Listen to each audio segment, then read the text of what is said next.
Bienvenidos al tema Igualdad de Género en los Servicios de Salud.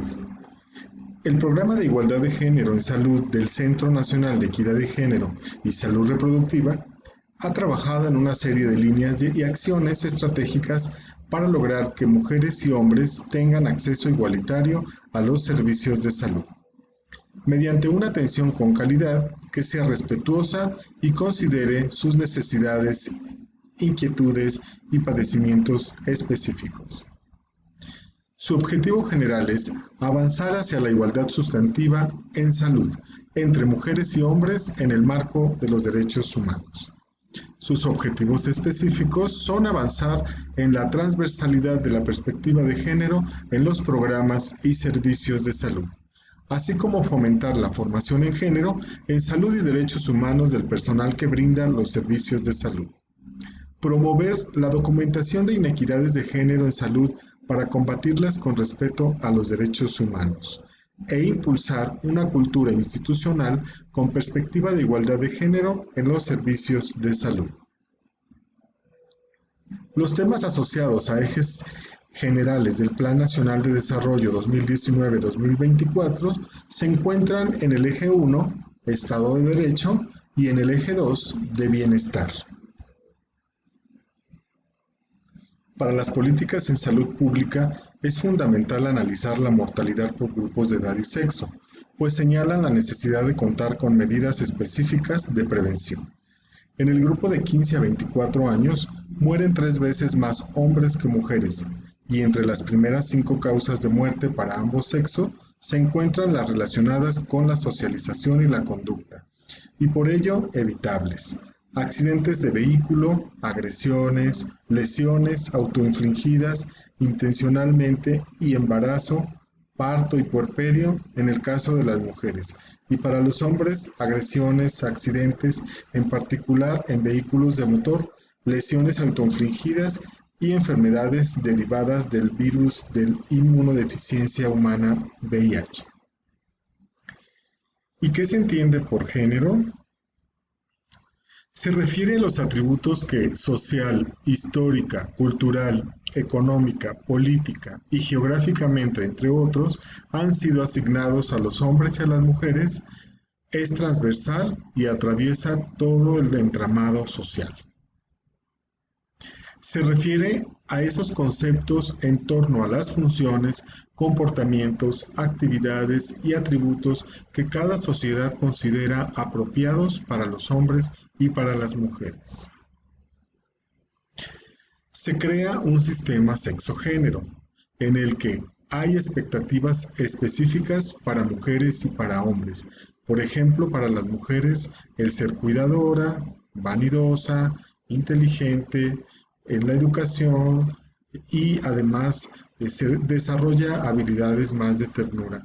En el caso de los hombres, se fomenta más ser valiente, se alimenta mucho el estereotipo de la infidelidad, la fuerza, la amabilidad, sobre todo en el romance, la irresponsabilidad, sobre todo en la paternidad, y la frivolidad, es decir, que no hay algún medido de control.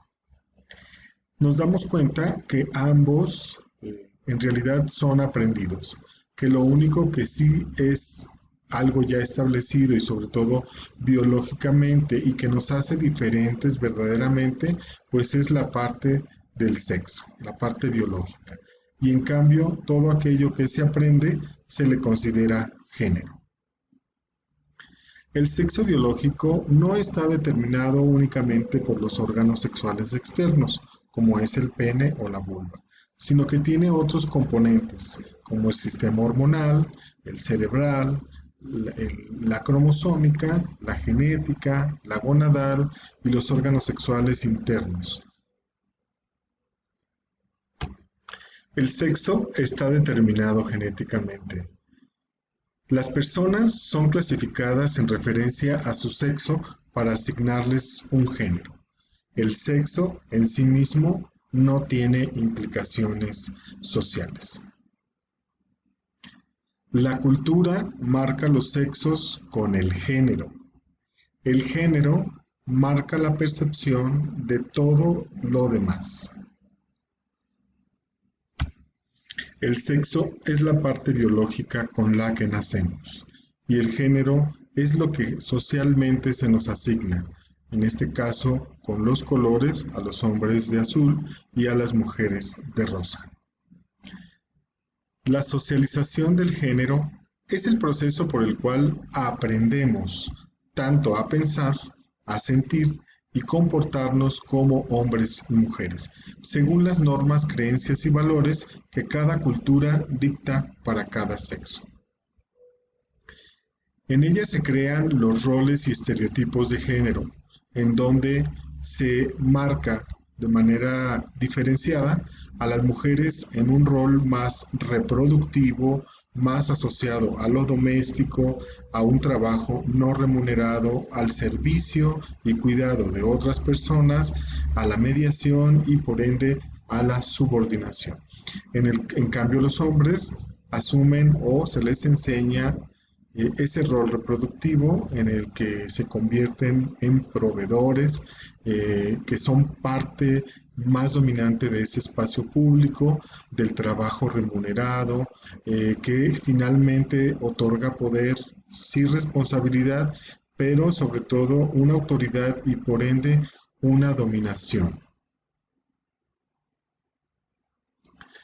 De tal manera que esos estereotipos se generalizan hacia las personas con conductas que se han marcado por el hecho de ser como muy marcadas, en el caso de los hombres, el hecho de ser un Don Juan, de ser un enamorado, de tener muchas parejas, en el caso de que los hombres son feos, fuertes y formales y nada lo cambia, nada lo modifica, son sin problema encuentran pareja, etc.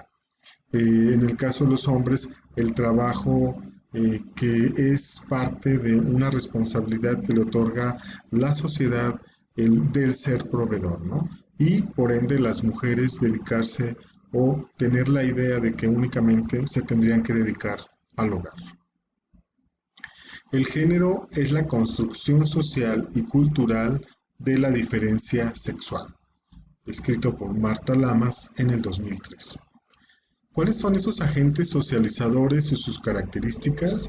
Bueno, se socializa el género justamente en la familia y se reproduce, se sigue reproduciendo en el trabajo, en la escuela, mediante un lenguaje muy específico, muy marcado de discriminación, de homofobia, de misoginia. En el caso de las religiones también lo fortalece. Los medios de comunicación están todos enmarcados de muchos estereotipos y no sin olvidar o dejar a un lado las artes y las actividades culturales. Y sus características es que es relacional, porque siempre está en relación al otro, no hay una igualdad, siempre hay una diferencia. Y en esa diferencia, en esas relaciones de poder, pues siempre es jerárquico, siempre está uno arriba del otro. Es cambiante porque para cada sociedad las conductas pueden ser aceptadas conforme pasa el tiempo. Los derechos humanos han modificado en gran medida este cambio generacional. Es contextualmente específico, bueno, porque para algunas personas es muy marcado el que, por ejemplo, en los hombres tengamos que usar pantalón, no esté validada la falda en el ámbito social de México. Es institucionalmente estructurado porque todavía, y esta es parte de esa estructuración del género, que tendríamos que estarnos formando, capacitando con esta perspectiva de género. ¿Cómo se concibe la identidad de género? La identidad de género inicia desde el nacimiento y continúa intensivamente por el resto de nuestras vidas. Es un proceso por el cual las personas se definen en función de su pertenencia a un sexo.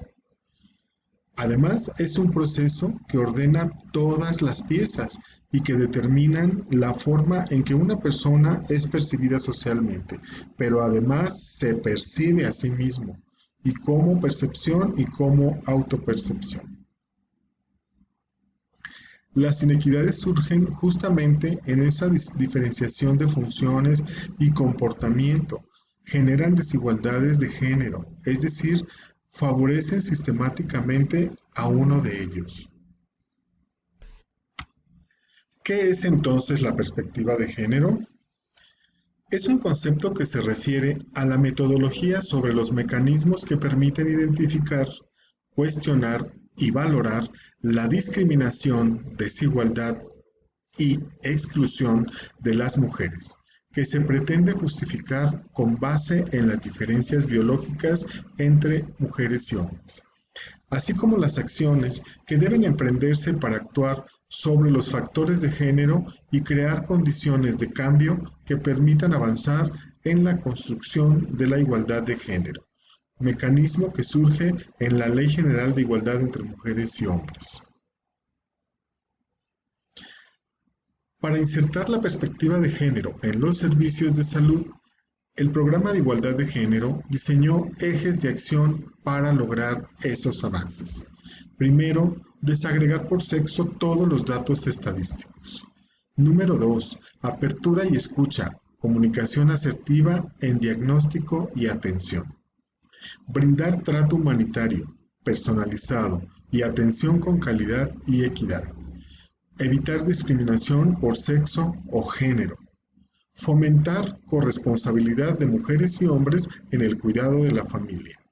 Infraestructura adecuada y horarios ampliados.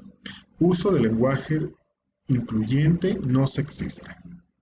Promover espacios de entretenimiento infantil en las unidades de salud.